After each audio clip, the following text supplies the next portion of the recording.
How you doing, guys? I'm just going to give it a few minutes just to let everybody come in. Yep, I'm here, mate. I'm here.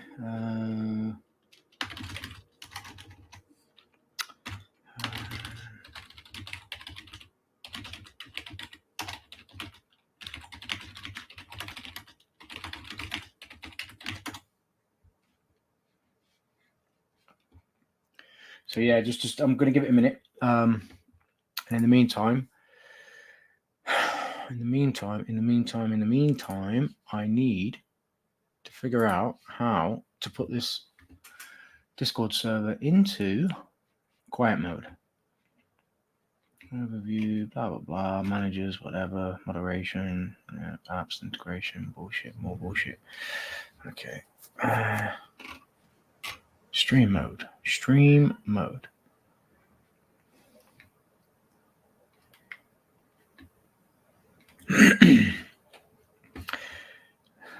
Anyway, I can't be bothered. I'll figure that out in a bit. It should be in stream mode, but it's not. It just means I can hear the bings and the bongs and whatever else. DC, what's going on, man? Yeah, I'm good. Really, really good. Nordic, what's going on? Really, really good. Super busy, man. I've just been so busy. So busy. I'm doing like 18-hour shifts, you know what I mean, in front of the computer and running around and just, oh man, I've just got so much going on right now. So what I want to do, I basically just want to, I mean, that seems all right, I guess. I want to talk about the markets, man. I mean, obviously, let's talk. We'll talk about this first, right? Because obviously, this is a pretty decent run on Bitcoin. And well, yeah, we'll see. So I want to give it another minute. Yeah, I know I've been on for a couple of minutes so far, but I just want to give it another 30 seconds, minute, just to let people see the message in Discord. And I'll be back in literally 30 seconds.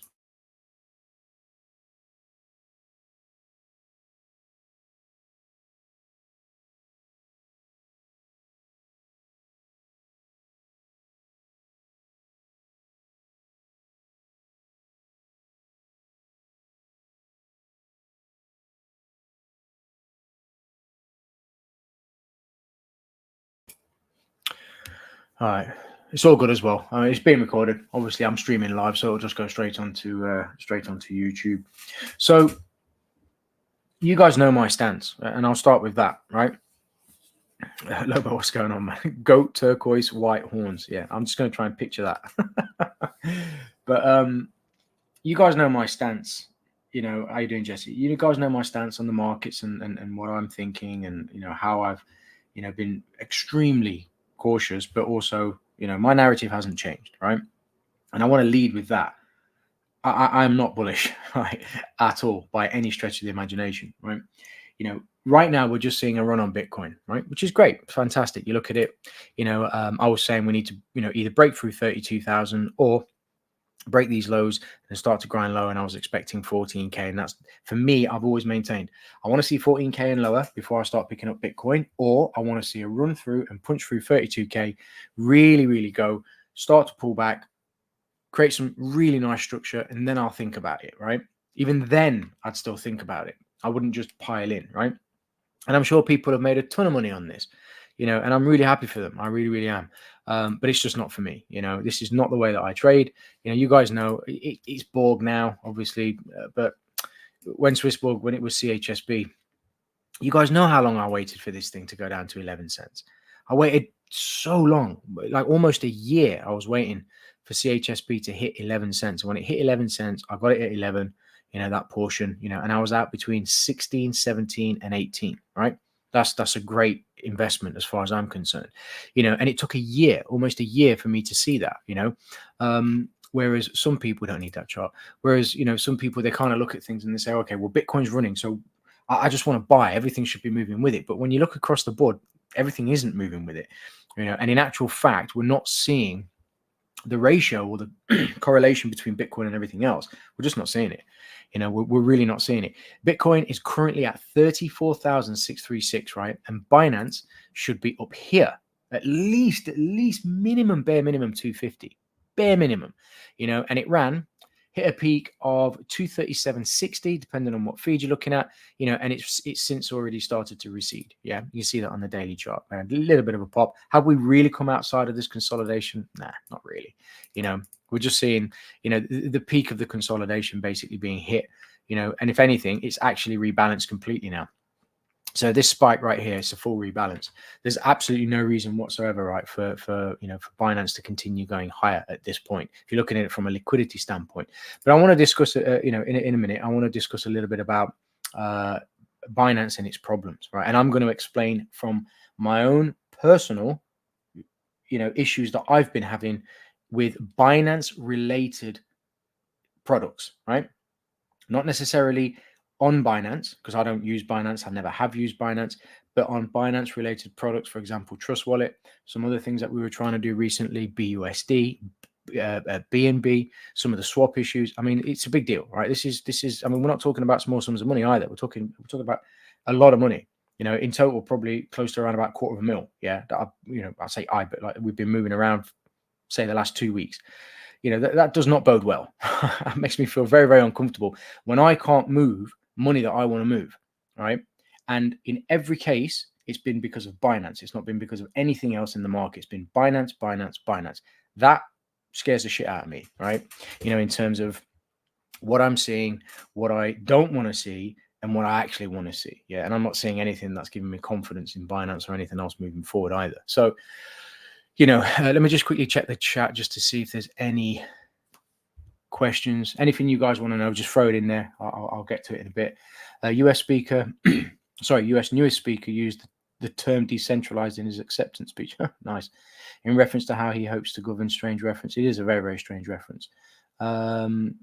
Yeah. How you doing, Serge? What's going on, man? Yeah, to be fair, I was waiting for you and Lobo, really. I'm not saying I don't like anybody else, but I was predominantly waiting for you and Lobo before I start getting into some of this stuff, because I know, you know, we all go back and forth, and crypto as well, Jesse. You know, we like to go back and forth in the chat, talking about a lot of different things. So and I guess in some respects the charts are going to be a little bit static, right? You know, I'll try to kind of incorporate some chart and analysis, but the main thing for me right now, I want to talk about Binance, right? Just put Bitcoin out of the equation for a second, and let's just talk about the problem that is Binance, right? Binance is a problem right now.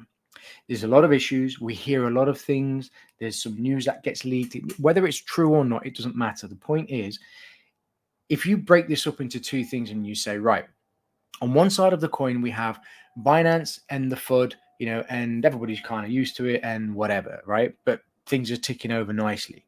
Then you go over to the other side of the coin and you say, okay, Binance, the FUD, we're all kind of used to it. But what I'm experiencing and what others are experiencing with Binance is actually confirming the FUD, confirming the issues, confirming the consensus, you know, that a lot of people are having, you know, towards Binance, right? So I don't know, you know, who was here, but I'll repeat it again. Over the last couple of weeks, I've been moving around at least, well, just under $250,000, right? $250,000, you know, in one form or another, right? Mainly BUSD, you know, and BNB, right? And in every case, 4, 5, 6, 7, 8 transactions, right? In 8 transactions, I've had a problem. Whether it's a swap, can't do it. Whether it's moving money, can't do it. Whether it's treasuries running dry, can't do it. Whether it's a liquidity problem, can't do it. That's all I've experienced. That's not a small amount of money. Yeah, to some it might be, but $250,000 is like a lot of money, right?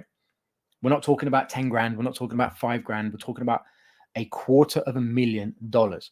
Yeah.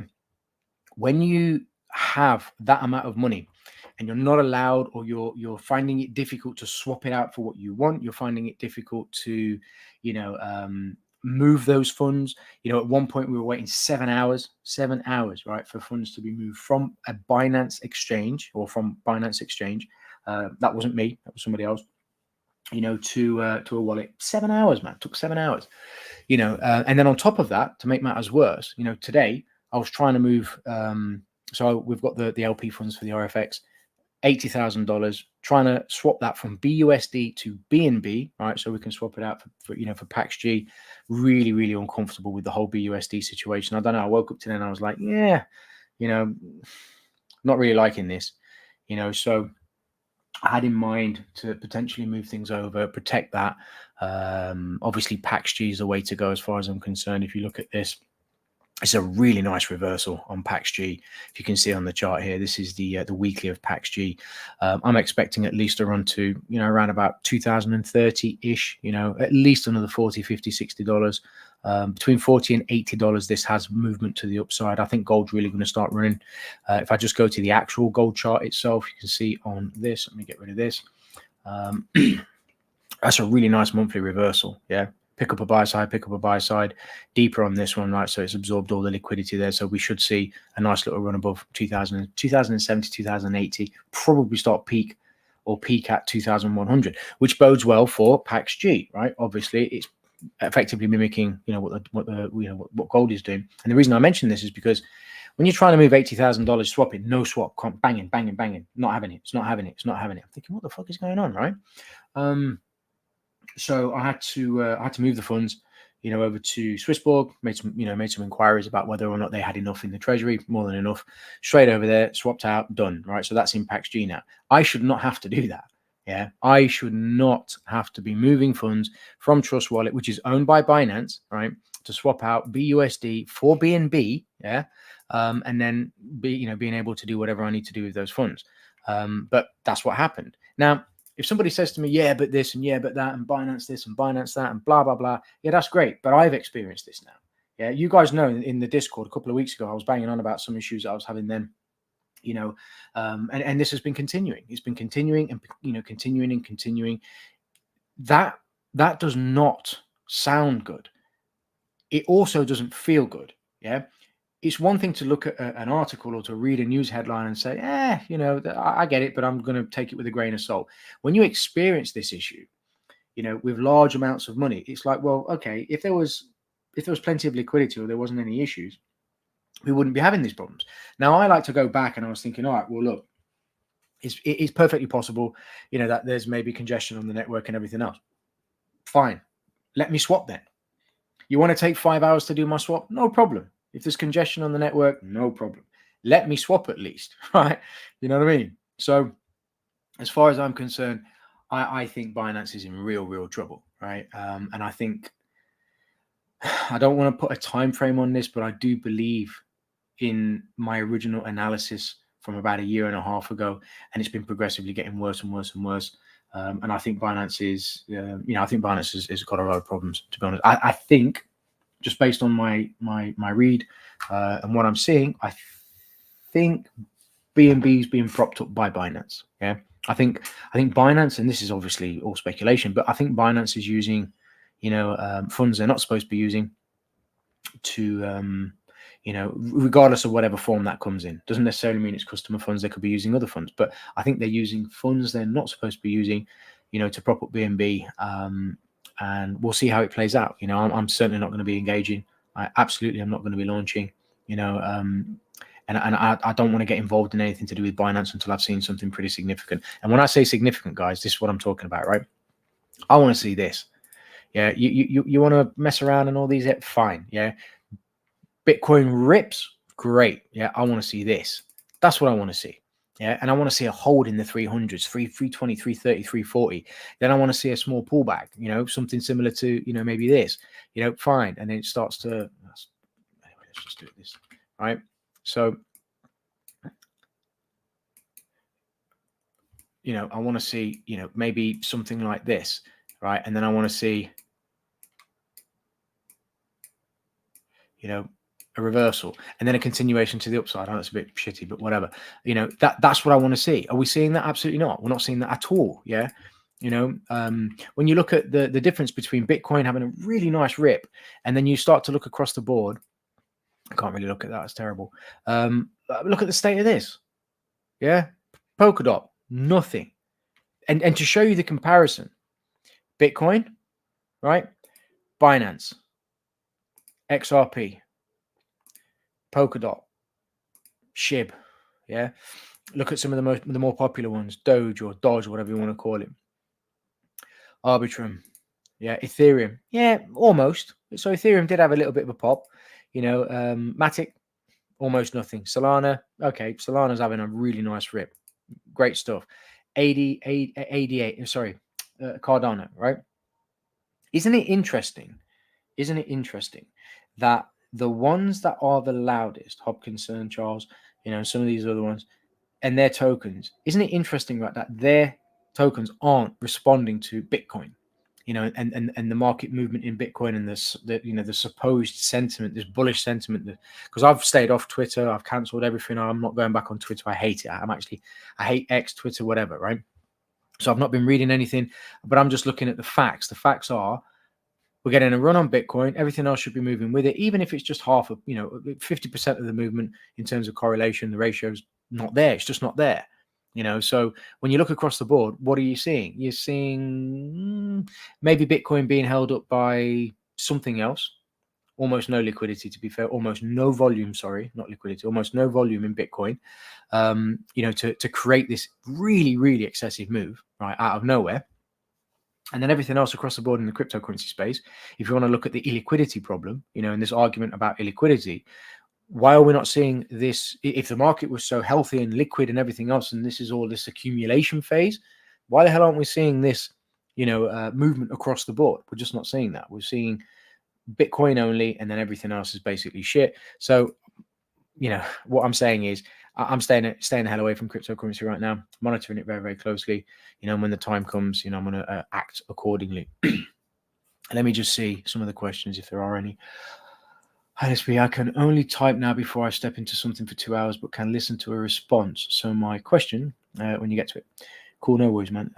How likely do you think the SEC will approve the ARC BTC? Will approve the ARC BTC on either... you're probably typing on your phone, so I'm assuming the ETF, the ARC BTC number, January the 11th, of BlackRock ETF next summer. And to my second question, what are your thoughts on the S&P 500? It's just down 3%. I'll talk about the S&P in a second. Let's just go to the the ETF side of things. Personally, it's actually quite interesting, because let's take 100 companies, right? So you take 100 companies across the board, and I'm just using 100 for easy math. In fact, let's use 10. You've got 10, for argument's sake, 10 massive companies, institutions, right, that are all vying to get an ETF done, and they want to be the first, and they want to control everything and all the usual crap, right? Because that's what it's really all. That's what it's always ever been about, control, right? So BlackRock tries, some of these other companies try, the SEC is kind of making them, jump through hoops. 1 minute it's been approved, apparently, the next minute it hasn't, then there's a ticker, then there isn't. In terms of, do I think there is going to be an ETF, and is it going to be approved? I don't think it will, right, yet. Maybe it will at some point, but I don't think it will yet, because there's not enough, right? Because you've got to think about people investing, right? So these people are smart cookies. They do their math. It's not, and one thing you have to be clear. I want to be clear about this, because I'm going forward on the premise, right, that the SEC is in bed with these people, right? Like BlackRock. I absolutely 100% believe, could be wrong, but I believe, my personal belief is that BlackRock and the SEC are in bed with each other. A lot of these massive institutions are. You really think that there's not a lot of money flowing around? Of course there is, 100%. So you've got to look at it's not about whether it will be approved. It's about the timing of that. How does the approval, this is the real question, how does the approval, right, of a spot ETF for Bitcoin benefit the large institutions and the people who have the money? That's what it's really about. If you can work that out, then you know whether it's going to be approved or not. Now, that's a big ask. That's really hard to work out, because it's like, well, we know how it's going to,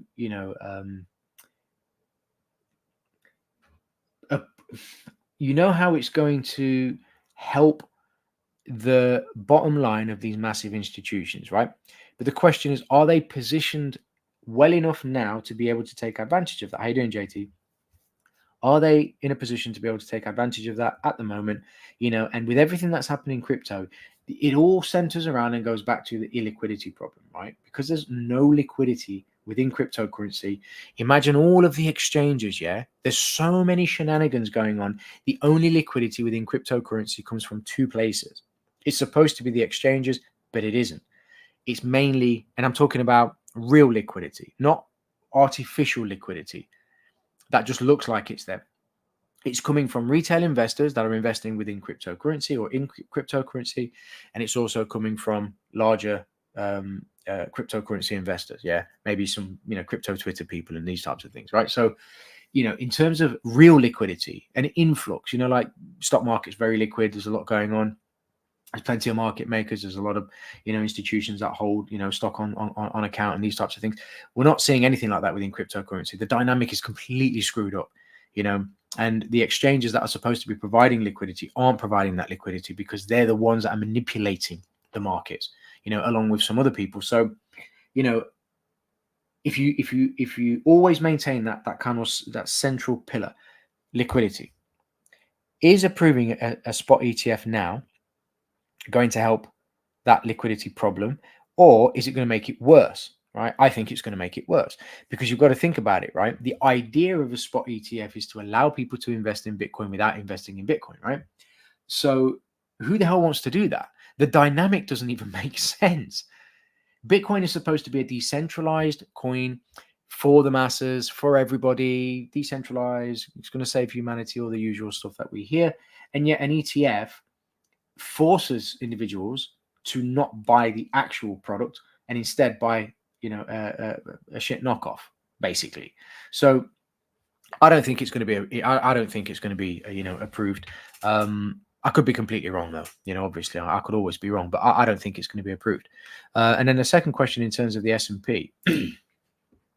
I know that was a bit long-winded, but I've not spoken to you guys for a while, so I just want to get a lot out. Yeah, I mean, as I was saying previously, we hit these levels nicely. We're having a really nice downturn. If I just go over to the weekly, I think this is going to continue. I think we're going to continue to see, some downside, probably around. Let me see this 1 second. So,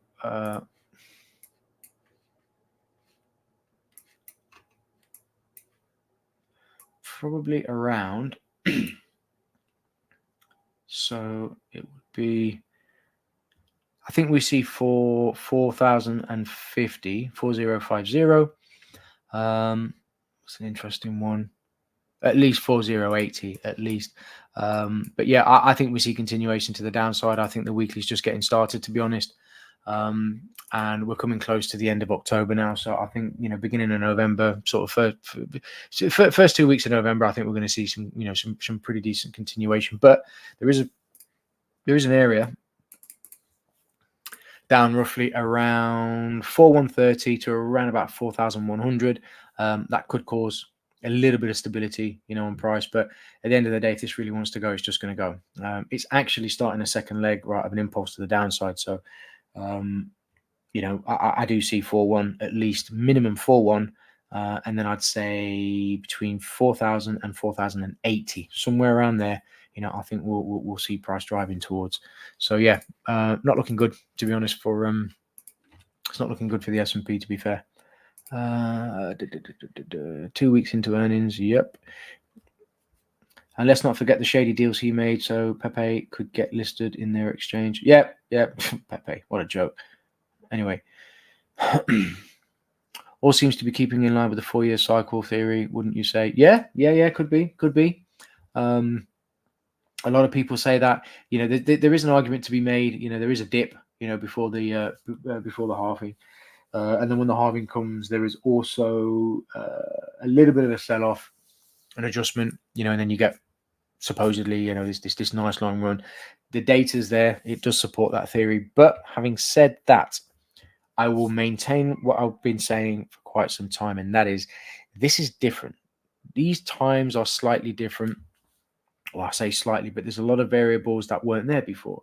You guys know that I mention war a lot, but I'm going to stop saying war and I'm going to start saying tensions, right?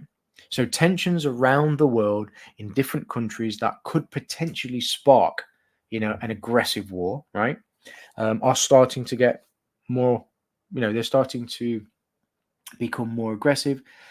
Tensions are starting to, to rise. Things are getting a little bit more tentative. You're starting to see more attacks now. There is also another element that we also have to take into consideration, predominantly in the US, and that is a civil war, right? Remember, you've got to think about the run up to the previous elections, right? What happened at the elections, okay? And then now this coming election, okay? There is and there was a lot going on at the time.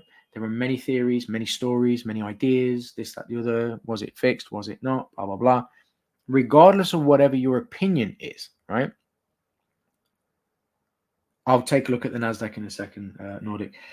Regardless of whatever your opinion is, and this factors into the markets, right?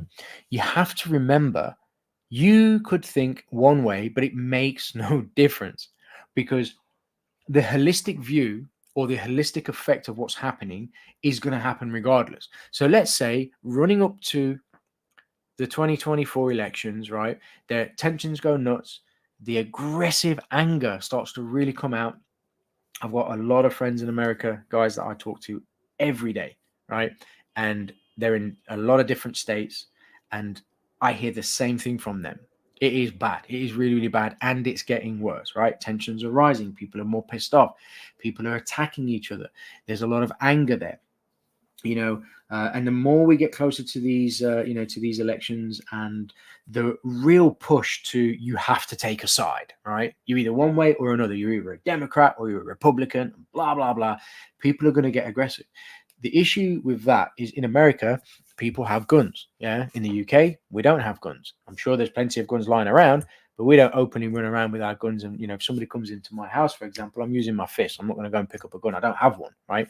So if a civil war breaks out in America, which I believe it will, across the states, then there'll be multiple civil wars, to be honest. But if it happens, which I believe it will, that's of course 100 billion% that's going to affect the markets. Of course it is. So everybody talks about the halving. Remember, all movement that happens in the market has to be preceded by an action. The action has to be people investing. If people aren't investing, nothing is happening.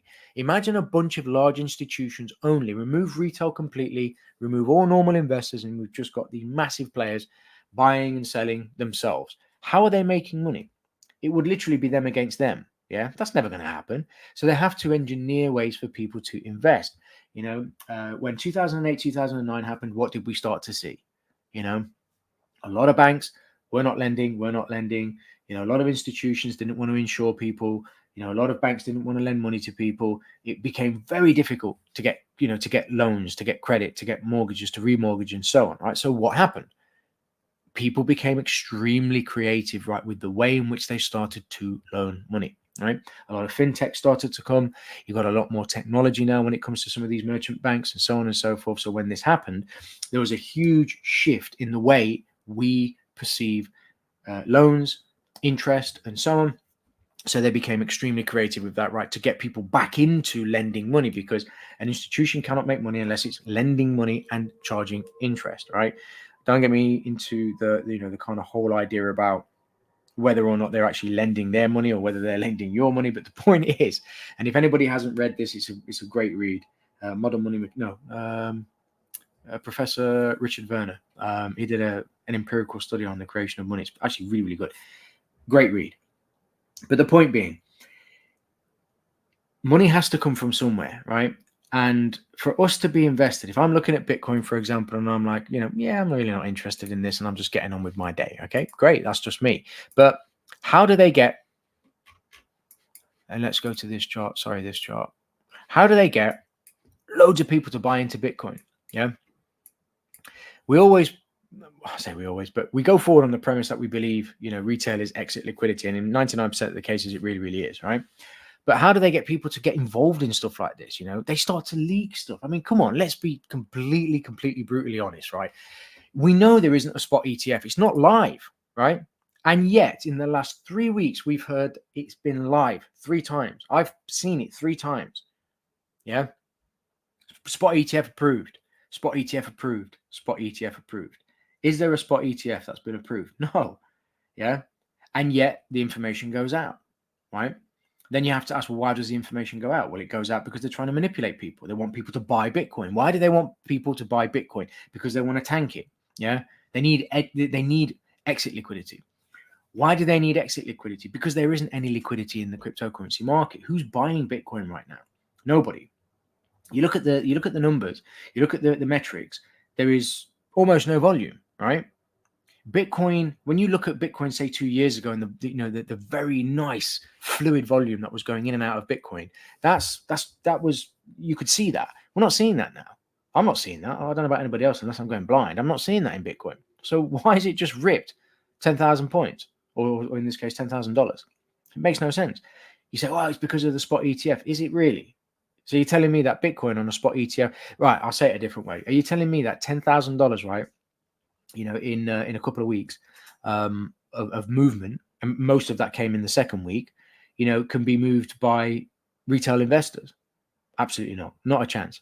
There's no way retail investors move Bitcoin that much. Not a chance, not a chance, not a chance, right? So then you got to ask yourself, well, okay, would large institutions be investing in Bitcoin believing that a spot ETF has gone live or that it's very close to being live? Absolutely not. Yeah, large institutions are in the know. They're not like us. They're privy to information that we will never be privy to. So then you ask yourself, okay, if that's the case, what are we left with? We're left with manipulation, right? We've all seen it in stocks, right? When price will print at a level that it's not supposed to be printing at. When QCOM used to open, I mean, QCOM was very, very liquid, but there were times when I would, open a trade on QCOM, and I was getting filled 10, 15 cents away from the price that I was looking for. And I would actually put the orders out as limit orders, right? But if I really wanted to get into it, so I've got my limit orders stacked above and below, for the buys and the sells and everything that I used to, accumulate over, a larger position over, short period of time type of thing. I used to accumulate and buy in, scale in, large amounts of shares. And there was times where it's like, okay, I'm not getting my fills, so I'm just going to put a market order out there, bang, 10 cents out. It's like, what the fuck? 10 cents. That's price print. That's a market maker manipulating price, right? Or filling you at a price where he knows he's going to capture the spread, basically screw you out of X amount of money. In cryptocurrency, it's like a price print. So if an exchange, because think about it, right? If you have an exchange that's providing liquidity and you want to buy Bitcoin at 34,623, but there's nobody there that's willing to sell it to you at that price, then it's very possible that there may be an exchange out there that will hold Bitcoin, at 34,728, right? And they will sell it to you, but then you'll see that price skip. Now, this happens very, very quickly. But the point being, it's like, I'm not saying we've seen a price skip from one, say 28 all the way up to bloody 36. That's not what I'm saying. What I'm saying is it's manipulated because there is not enough liquidity or volume there, right, to warrant this type of movement. That's what that bothers me. It bothers me. This is why I'm concerned, about doing analysis in the way where you're just saying, okay, this is such a really nice move. If we go to the monthly, we can see a little bit better on the monthly. Really nice move up, drop, nice move up, drop, drop, drop, really deep pullback, and now we're getting this leg up. And you guys know, as I've said many times, is this a rally in a pullback, or sorry, is this a rally in a downtrend, or is this a turning point, and these are things that we have to keep assessing as we keep going. Now, the real question, is it possible, right, that Bitcoin goes on a multi-year bull run? Now, I think the chances of that happening are quite slim. The possibility is always there. Would I invest in Bitcoin now? Not yet. Yeah, I'm not going to be touching Bitcoin until, like I said, I've seen something pretty significant.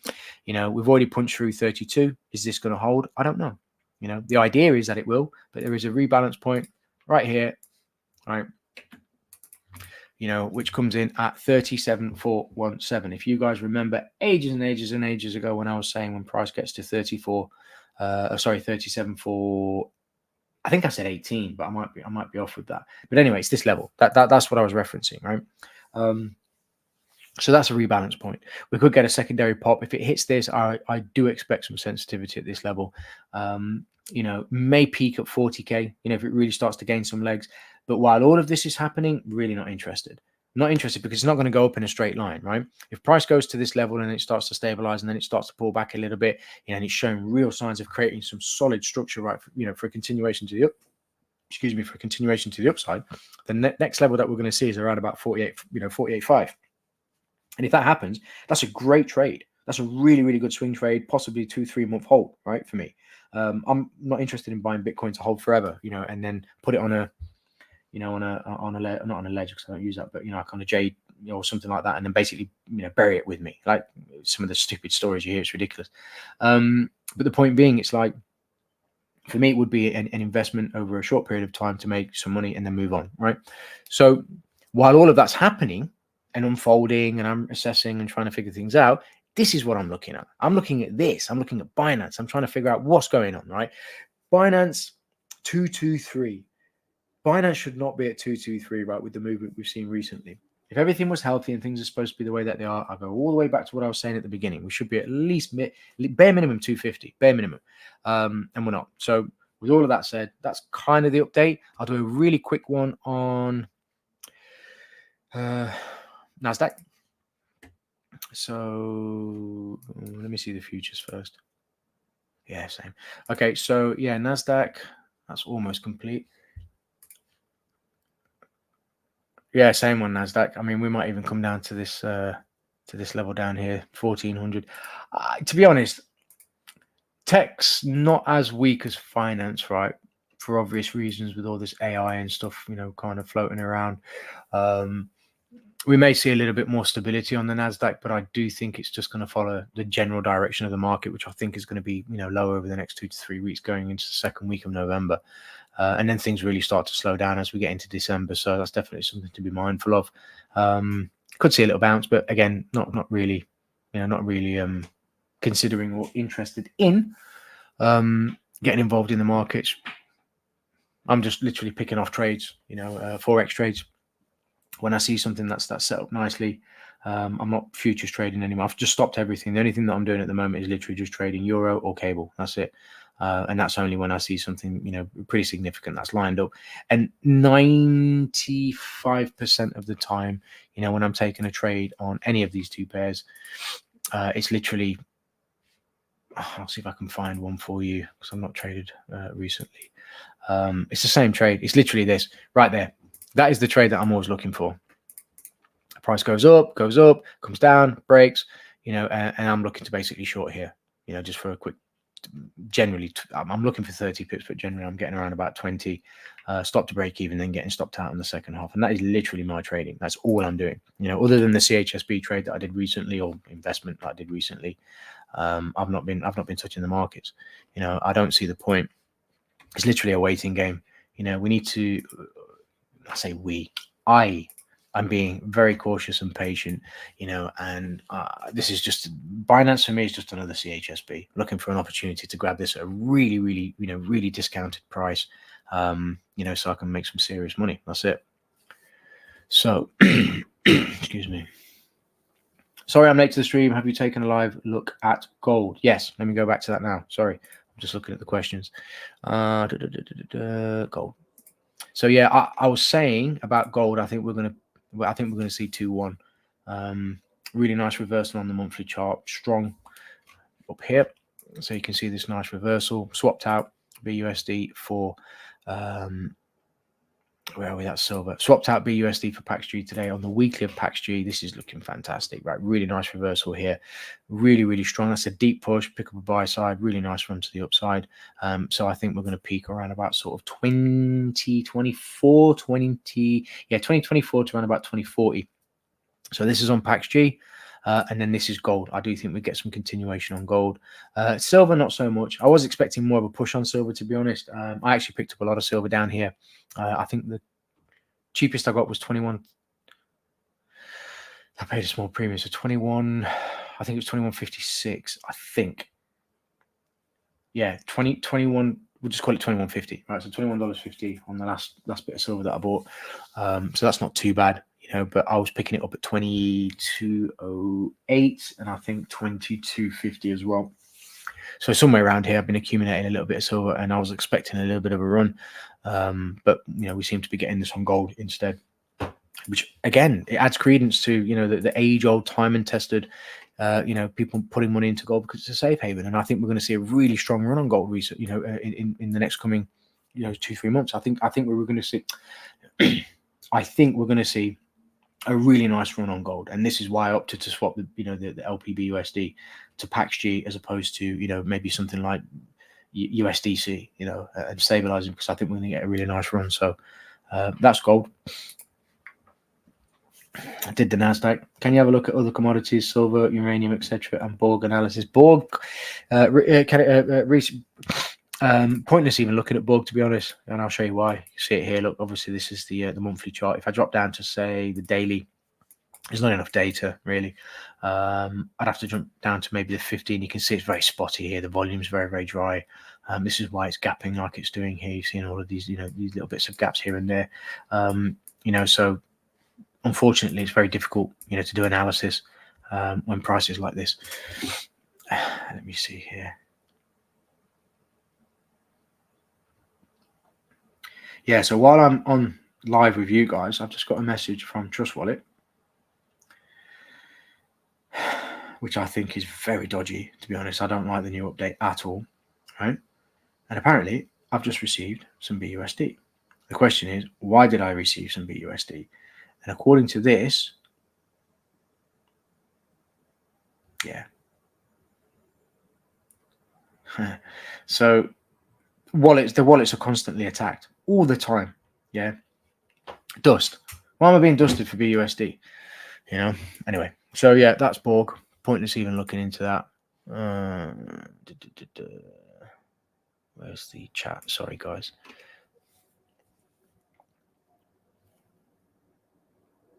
Yeah, I agree, Lobo. It hasn't been through a recession. And this is the real test for Bitcoin, right? If Bitcoin is everything that they say it's going to be and all this good stuff, then it should be able to weather the storm. I think the fundamental problem within all of crypto, going back to what I was saying, is the liquidity. And because unfortunately, we're surrounded by exchanges, that are extremely, extremely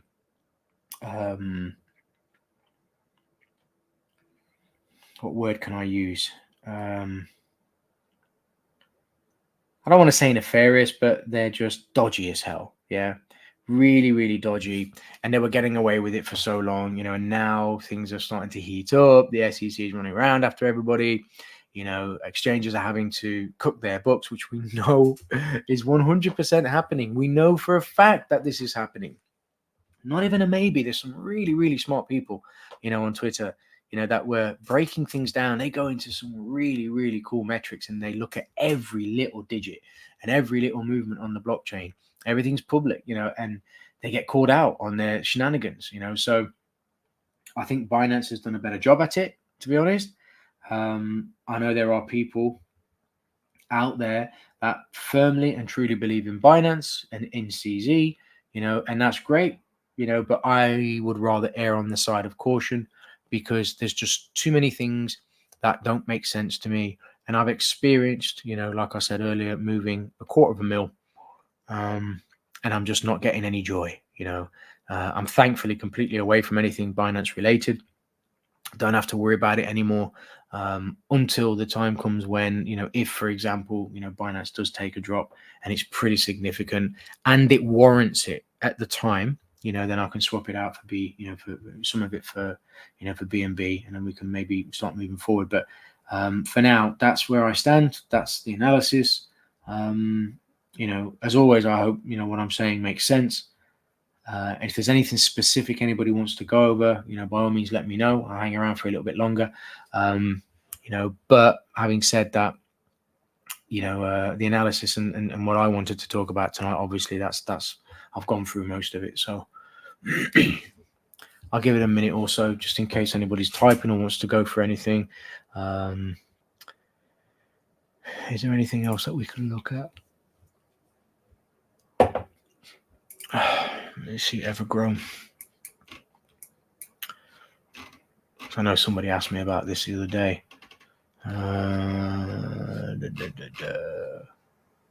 Yeah, I mean, I don't know. Was this tonight? Look at the gaps there between buys. Yeah, I don't like PooCoin. Mine's so bad. Always prefer DEX tools, but yeah, I mean, that's basically it. Not really much to say. So yeah, cool.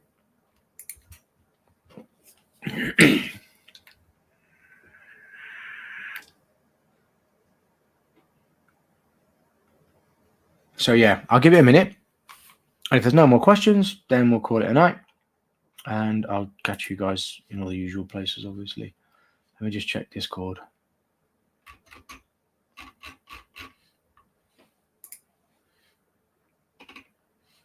Yeah, that's fine. What's this? This is just, all right, it's because I went live. It just posted that. I'll be doing an RFX update tomorrow, just going over a few. It's not going to be too long, like 20 minutes, half an hour. Just going over some, some stuff there. So that's tomorrow. I can't remember. Do you know, I'm so tired. Oh yeah, 5:30. Yeah, 5:30 UK time. So if anyone wants to come to that, that will be posted as well.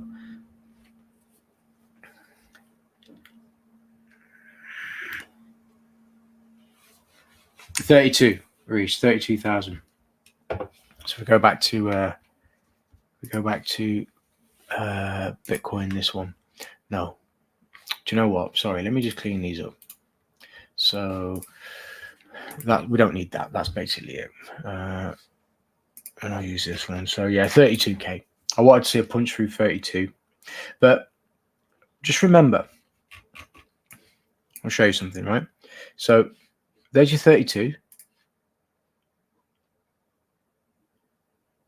right? Roughly. The punch through 32 came, in the last third of the movement, right? If I drop down to the weekly chart, you can see impulse starts to ramp up, right? And then the last third of this movement, the full movement total, right, over the last 2 weeks, that punch through 32 came in the last third. What does that mean? It means that price starts to run out of steam, right, as it's going through a pretty significant level, right? And then it starts to reach. Now, it's obviously hit something. As I keep saying to you guys, always look at where price reacts, right? It's hit something here, right? It has to have hit something. How do we know beyond a shadow of a doubt that price hit something here, right? Because it reacted. If this was not significant, 34 to 34.8-ish, if this was not significant, it would not have reacted here. It would have just carried on going to wherever it was, another place, and eventually reacted there. So we know that this is significant. But again, it's on that last third, as price is starting to exhaust. And the punch through happened on an extremely wide candle, the largest candle of all, which means that last portion pushing through on that day, 32K, is the last bit of that exhaustive move, right? And this is why you're starting to get some slowdown up here. So it's not guaranteed that we're going to keep going. It's not guaranteed that this is the be all and end all, but and it's certainly not guaranteed that price is just going to reverse and continue going lower, right? But having said that, I want to see a lot more now. I want to see structure forming somewhere here, right? In this area. I want to see it hold. I even want to see maybe a little bit lower, maybe retest 30,000 and really start to generate something significant here, right? So we can start to think and consider about what does that look like between if price pulls back to 32. Is it significant? If it was significant, which we know it is, it's a pretty decent level. It's hit here many, many times. Should I start to pick some up there, right? If I do pick some up there, I'm only doing it on the belief and the analysis that's showing me price is going to start to punch towards that 37.5 level and then potentially start to drive towards 40,000. If I'm picking up Bitcoin, for example, at say 32 on a pullback, right? That 32 that I'm picking up on a pullback is on the premise, right, that price is going to at least bare minimum get to 37,500. Now, if it starts to drive higher and it gets to 33, 34, 35, I am not ever going to let price get back below 32,000 before I sell. It's never going to happen unless there's a black swan event and I just simply can't get out. That's out of my control. There's nothing I can do. But if I'm in at 32 and price is at 34, 35, there's no way I'm losing money on that trade. Not a chance.